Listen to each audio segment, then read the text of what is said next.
नमस्कार. वर्ग 12वा इतिहास प्रकरण दुसरे या संदर्भात आजच्या तासिकेमध्ये आपण चर्चा करणार आहोत. या प्रकरणाचं नाव आहे युरोपीय वसाहतवाद आणि वसाहतवादाचा अर्थ आणि स्वरूप या संदर्भात आपण मागच्या तासिकेमध्ये चर्चा केलेली आहे. वसाहतवाद म्हणजे काय, तर या संदर्भात जी माहिती मागच्या तासिकेमध्ये दिलेली होती ती आपणास समजली असेल, तरीही पुन्हा त्या संदर्भात थोडक्यात या ठिकाणी आपण चर्चा करूया.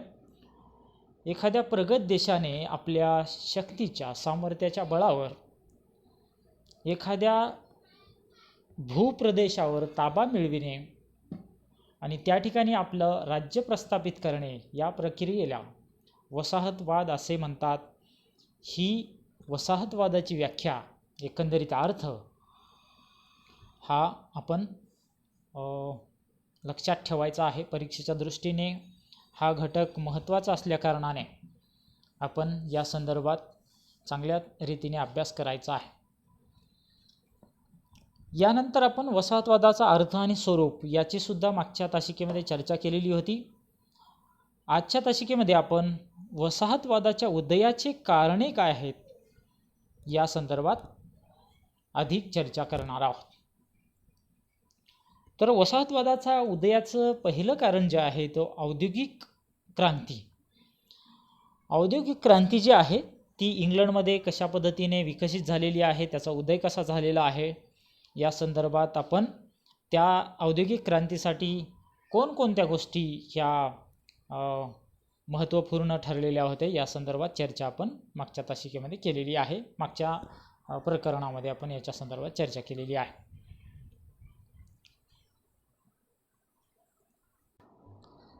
औद्योगिक क्रांती हे वसाहतवादाचे एक प्रमुख कारण होते आणि ते कशा पद्धतीने वसाहतवादाच्या उदयामध्ये कारणीभूत ठरलेलं आहे या संदर्भात आपण चर्चा करणार आहोत. औद्योगिक क्रांती झाल्यानंतर वसाहतवादाला मोठ्या प्रमाणात चालना मिळालेली आहे. कारण औद्योगिक क्रांतीमध्ये उद्योगधंद्यांमधून प्रचंड प्रमाणात यंत्राच्या माध्यमातून मोठ्या प्रमाणात बाजारपेठेमध्ये माल नेण्यात येऊ लागलेला आहे आणि हा उद्योगांमधला माल जो आहे तो एका विशिष्ट बाजारपेठेमध्ये विकणे आणि त्यातून विशिष्ट असा नफा मिळविणे ही एक स्पर्धा या युगामध्ये अनेक देशांमध्ये निर्माण झालेली होती. त्यासाठी बाजारपेठ ही आपली हक्काची असावी यासाठी अनेक देशांचा प्रयत्न हा सुरू होता. त्यामधून वसाहतवादाची सुरुवात झालेली आहे. उदाहरणार्थ आपण पाहतो की इंग्रजांनी जशा पद्धतीने आफ्रिका आणि आशिया खंडामध्ये मोठमोठ्या भूखंडावर आपलं प्रभुत्व निर्माण करून अनेक देश आपल्या अखत्यारीखाली आणून त्या ठिकाणी आपली मुख्य बाजारपेठ, आवश्यक असणारी बाजारपेठ या ठिकाणी त्यांनी स्थापन केलेली होती. ही एक गरज पूर्ण करण्यासाठी औद्योगिक क्रांती ही एक वसाहतवादाची कारणीभूत ठरलेली आहे आणि या औद्योगिक क्रांतीमधून मोठ्या प्रमाणात जो माल तयार झालेला आहे तो एका विशिष्ट बाजारपेठेमध्ये नेऊन विकण्यासाठी या वसाहतवादाची स्पर्धा सुरू झालेली आहे. आणि वसाहतवादाची एक महत्त्वाची स्पर्धा या ठिकाणी अनेक देशांमध्ये निर्माण झालेली अशी आपल्याला पाहता येऊ शकते. त्यानंतर पुढचा जो घटक आहे, पुढचं जो कारण आहे ते कारण म्हणजे कच्च्या मालाची गरज. आत्ताच आपण पाहिल्याप्रमाणे औद्योगिक क्रांतीमध्ये अनेक उद्योगांची निर्मिती झालेली आहे आणि या उद्योगांना लागणारा जो कच्चा माल आहे तो अतिशय गरजेचा होता आणि त्याची पूर्तता करण्यासाठी एका विशिष्ट भूभागावर आपलं प्रभुत्व असणं या वसाहतवादी स्पर्धेतील देशांना गरजेचं होतं. त्यातून कच्चा माल पूर्तीसाठी अनेक देशांवर प्रभुत्व मिळवण्याचा प्रयत्न या युरोपातील राष्ट्रांनी केलेला आहे.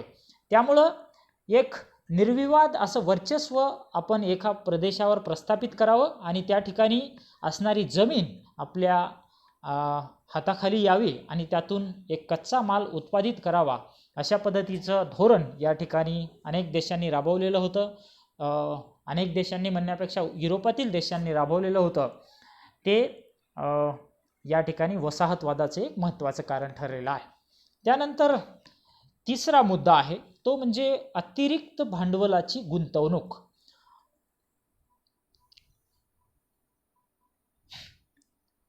आपण पाहतो की औद्योगिक क्रांतीचा उदय झाल्यानंतर अनेक युरोप खंडामध्ये भांडवलदार वर्ग जे आहेत, भांडवलदार लोक जे आहेत ते समोर आलेले आपल्याला पाहायला मिळतात. कारण की अनेकांकडे मोठ्या प्रमाणात पैसा हा असल्या कारणाने एका विशिष्ट अशा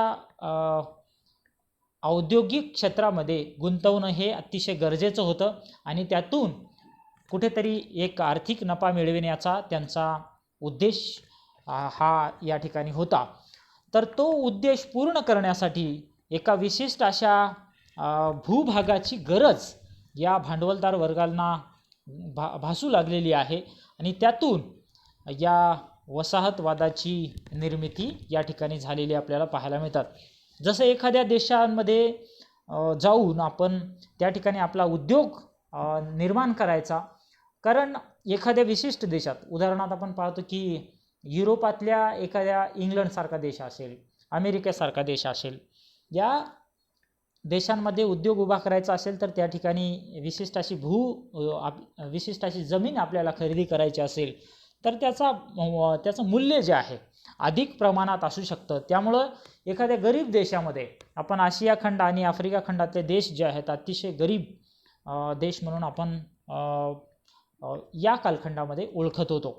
त्या जर देशामध्ये आपण गेलो त्या ठिकाणी आपल्याला जो अल्प दरामध्ये भूभाग मिळेल आणि त्या ठिकाणी आपली औद्योगिक वसाहत निर्माण करता येईल, यासाठी या भांडवलदार वर्गाने मोठ्या प्रमाणात या देशांकडे वळलेले आहेत आणि त्या ठिकाणी आपली गुंतवणूक त्यांनी केलेली आहे.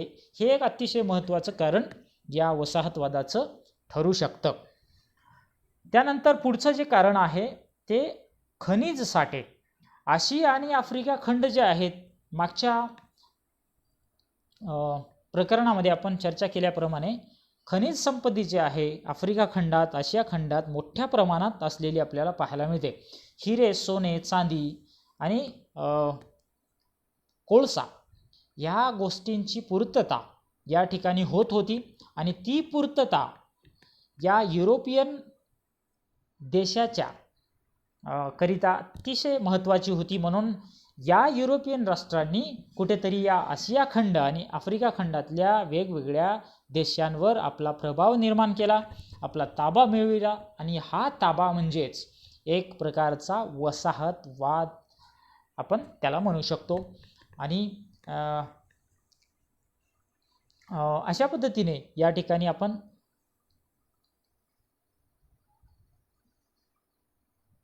हे 4 कारणे आपण बघितलेले आहेत. पुढचं जे कारण आहे ते कारण म्हणजे भौगोलिक महत्त्व.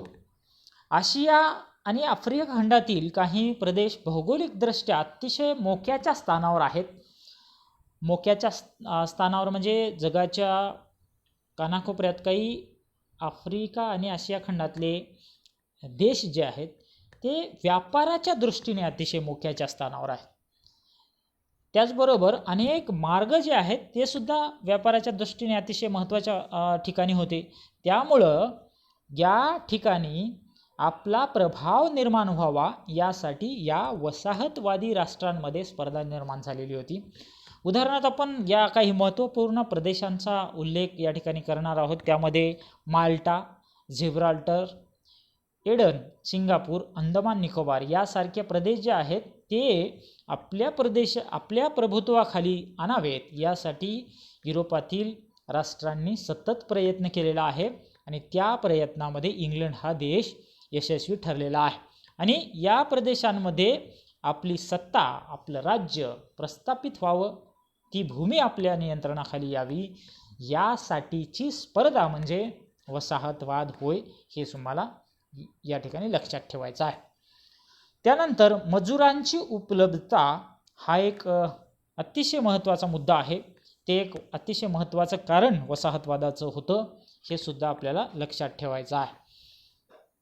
मजुरांची उपलब्धता म्हणजे काय, की आपल्या देशामध्ये व्यापारासाठी असेल, औद्योगिक धंद्यासाठी असेल, वेगवेगळ्या कामासाठी असेल, या कमी दरामध्ये, अतिशय स्वस्त दरामध्ये काम करणारे लोक आपल्याला उपलब्ध व्हावेत, यासाठी हे देश सतत सक्रिय होते आणि त्यांनी या आशिया खंडातल्या अनेक लोकांना, आफ्रिका खंडातल्या अनेक लोकांना आपल्या हाताशी धरून त्यांना गुलाम बनविलेलं आहे आणि त्यातून या त्यांच्या व्यापाराची भरभराट केलेली आहे आणि या व्यापाराच्या भरभराटीसाठी त्यांनी अशा पद्धतीच्या प्रदेशांवर नियंत्रण प्रस्थापित करण्याचा प्रयत्न केला आणि त्यातून हा वसाहतवाद उदयाला आलेला आपल्याला पाहायला मिळतो. गुलामांचा विचार करत असताना आपण पाहतो की एखाद्या युद्धामध्ये पराभूत झालेले जे लोक होते त्यांना गुलाम बनविण्यात येत होतं. मध्ययुगीन कालखंडामधला आपण मागच्या तासिकेमध्ये आपण विचार केलेला होता. अशा पद्धतीने ही मजुरांची उपलब्धता निर्माण करण्यासाठी, हे मजूर मिळवण्यासाठी, हे गुलाम मिळविण्यासाठी हे वसाहतवादी स्वरूप जे आहे युरोपियन देशांचं समोर आलेलं आपल्याला पाहायला मिळतं. त्यानंतर पुढचा मुद्दा जो आहे तो म्हणजे वंशश्रेष्ठत्वाची कल्पना. युरोपीय खंडातले देश जे आहेत ते वंशश्रेष्ठत्वाच्या दृष्टीने आम्ही कसे श्रेष्ठ आहोत हे सांगण्याचा त्यांनी सतत प्रयत्न केलेला आहे आणि आफ्रिका आणि आशिया खंडातले लोक हे कसे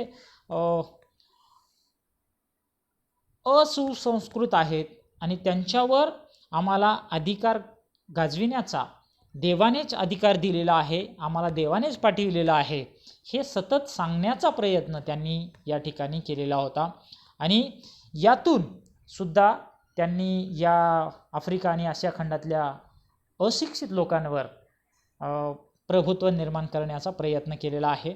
त्यातून त्यांनी ख्रिश्चन धर्माची मोठ्या प्रमाणात प्रसार आणि प्रचार करण्याचा प्रयत्न केलेला आहे. अशा पद्धतीने ही वंशश्रेष्ठत्वाची कल्पना या युरोपियन देशांनी मांडली आणि या आशिया आणि आफ्रिका खंडामध्ये वेगवेगळ्या प्रदेशांवर आपलं प्रभुत्व निर्माण केलं. या घडामोडींना आपण वसाहतवाद असे म्हणतो. या गोष्टीमुळे मोठ्या प्रमाणात वसाहतवादाची निर्मिती, वाढ हे अनेक देशांमध्ये झालेली आपल्याला पाहायला मिळते. अशा पद्धतीने या वसाहतवादाच्या उदयाची कारणे आपण या ठिकाणी बघितलेली आहेत. परीक्षेच्या दृष्टीने हे तुम्हाला लक्षात ठेवायचे आहे. एक वही आणि पेन हा व्हिडिओ पाहत असताना तुम्ही जवळ ठेवायचा आहे आणि त्यामध्ये वसाहतवादाच्या उदयाची कारणे कोणकोणती आहेत, त्याचे मुद्दे आणि वसाहतवादाच्या उदयाची कारणे लिहा, असा एक प्रश्न वर लिहू शकता आणि त्याखाली अशा ह्या मुद्द्यांचा उल्लेख तुम्हाला करायचा आहे. कारण की हे मुद्दे जर तुम्ही त्या ठिकाणी लिहून ठेवलात, वहीमध्ये लिहून ठेवलात आणि ते आपण सतत वाचत राहिलो, ते अधिक चांगल्या पद्धतीने आपल्याला लक्षात राहतील. आणि पुढचा जो मुद्दा आहे तो म्हणजे युरोपीय वसाहतवादाचे परिणाम काय झाले असतील या संदर्भात आपण चर्चा करूया. आशिया व आफ्रिका खंडातील लोकांचे आर्थिक शोषण मोठ्या प्रमाणात झालेले आपल्याला पाहायला मिळते. जसं आपण पाहतो गुलाम बनविण्यात आलं, त्याचबरोबर या आशिया आणि आफ्रिका खंडातली जमीन लोकांची या युरोपियन देशांतल्या लोकांनी हस्तगत केलेली आहे. त्यामुळं त्याचबरोबर या देशांमध्ये मोठ्या प्रमाणात औद्योगिक वसाहतींमधला औद्योगिक क्रांती झाल्यानंतर त्या फॅक्टऱ्यांमधला माल या ठिकाणी घेऊन येण्यात आला, बाजारपेठांमध्ये विकण्यात आला. त्यामुळं या सगळ्या कारणांमुळे आफ्रिका आणि आशिया खंडातल्या या लोकांचं आर्थिक शोषण झालेलं आपल्याला पाहायला मिळतं. हे एक अतिशय महत्त्वाचा परिणाम या देशांमध्ये घडून आलेला आपल्याला पाहायला मिळतो. वसाहतीतील लोकांनी त्यांचे स्वातंत्र्य जे आहे ते गमावून बसलेले आहे. आम्ही एक स्वतंत्र विचार करणारे, आमचा एक स्वतंत्र देश आहे आणि त्या देशावर आमचंच राज्य असावं, आमचाच राज्यकारभार असावा, तिथली शासन प्रणाली आम्हीच चालवावी, अशा पद्धतीचा कुठला तरी विचार त्यांच्या डोक्यामध्ये या वसाहतवादी राष्ट्रांनी येऊच दिलं नाही. त्यामुळं इथल्या लोकांमध्ये एक न्यूनगंड निर्माण झालेला आहे. न्यूनगंडाच्या भावनेतून हे लोक जगू लागलेले होते.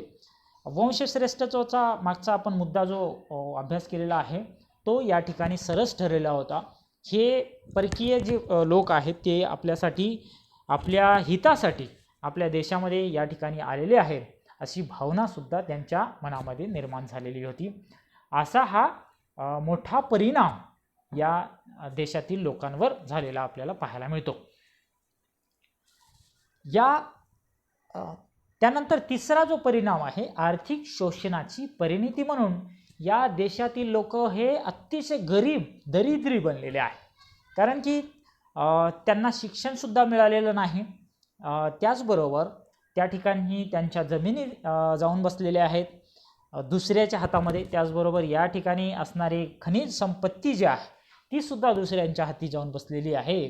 त्यामुळं या ठिकाणी असणारे जे लोक आहेत ते अतिशय दरिद्री आणि गरीब बनलेले आपल्याला पाहायला मिळतात. अशा पद्धतीचे परिणाम या वसाहतवादाचे या देशामध्ये झालेले आपल्याला पाहायला मिळतात. त्यानंतर काही विघातक परिणामाच्या जोडीला एक विधायक म्हणजे चांगले परिणाम, हे वाईट परिणाम असतील आणि चांगले परिणामसुद्धा या वसाहतवादामुळे झालेले आपल्याला पाहायला मिळतात. कारण की बऱ्याच वेळा अशी चर्चा होते की इंग्रजांनी आपल्या देशावर राज्य केल्यामुळं कुठेतरी काहीतरी चांगले परिणाम आपल्या देशावर झाले आहेत, असाही काही इतिहासकारांचा, काही अभ्यासकांचा एक सूर आहे. कारण इंग्रज आल्यामुळं रेल्वे आली, इंग्रज आल्यामुळं शिक्षण आलं, पाश्चात्य शिक्षण आलं विशेषतः. त्याचबरोबर इंग्रज आल्यामुळं या ठिकाणी वेगवेगळे उद्योग आले. त्याचबरोबर अनेक गोष्टी सकारात्मकसुद्धा घडून आलेल्या आहेत असं सुद्धा आपण म्हणू शकतो. तशाच पद्धतीचे सकारात्मक परिणाम जे आहेत कोणकोणते झाले असावेत या संदर्भात आपण चर्चा करूया. वसाहतीमध्ये राजकीय, सामाजिक, आर्थिक, शैक्षणिक जागृती झालेली आहे. या ज्या वसाहती होत्या युरोपियन राष्ट्रांनी निर्माण केलेल्या, त्याच्यामध्ये राजकीय स्वरूपाच्या घडामोडी घडून आलेल्या आहेत. सामाजिक सुधारणासुद्धा त्यांनी करून या ठिकाणी लोकांच्या जीवनामध्ये थोडा बदल करण्याचा प्रयत्न केलेला आहे. आर्थिक बाबतीत वेगवेगळे उद्योग त्यांनी या ठिकाणी स्थापन केल्या कारणाने त्या उद्योगांमध्ये कुठेतरी यांना रोजगार मिळू लागलेला होता. शैक्षणिक जागृती झालेली आहे. या वसाहती निर्माण केलेल्या राष्ट्रांनी आपल्या हितासाठी का होईना शैक्षणिक सुविधा या वसाहतवादी राष्ट्रांमध्ये त्यांनी निर्माण केलेल्या होत्या. हे सुद्धा आपल्याला या ठिकाणी लक्षात ठेवायचं आहे. लोकशाही पद्धत निर्माण झालेली आहे. त्यामध्ये स्वातंत्र्य, समता, बंधुता या गोष्टी पाश्चात्य शिक्षणामुळे निर्माण म्हणजे ह्या लोकांना कळू लागलेल्या होत्या. ही गोष्ट सुद्धा आपल्याला लक्षात ठेवायची आहे. त्याचबरोबर कायद्याचे राज्य निर्माण झालेले आहे. न्यायव्यवस्था या ठिकाणी निर्माण झालेली आहे. शिक्षण हे तर आपण चर्चा केलेलीच आहे. त्याचबरोबर या ठिकाणी एका विशिष्ट स्वरूपाच्या बुद्धिमत्तेची पेरणी या वसाहतवादी राष्ट्रांमध्ये झाली आणि त्यातून एक स्वातंत्र्याची चळवळसुद्धा पुढे आलेली आपल्याला पाहायला मिळते. अशा पद्धतीने हे वसाहतवादाच्या उदयाची कारणे आणि परिणाम, सकारात्मक परिणाम आणि नकारात्मक परिणाम असं सुद्धा आपण परीक्षेमध्ये लिहू शकतो. परिणामांमध्ये पहिला सब पॉईंट आपण सकारात्मक परिणाम नकारात्मक परिणाम लिहू शकतो. त्याच्यानंतरचा मुद्दा आपण नकारात्मक परिणाम कशा पद्धतीने झालेले आहेत, सकारात्मक आणि नकारात्मक परिणामाचा संदर्भ आपण परीक्षेमध्ये देऊ शकतो. हे आपणास समजलं असेल अशी अपेक्षा करतो. या ठिकाणी थांबतो. धन्यवाद.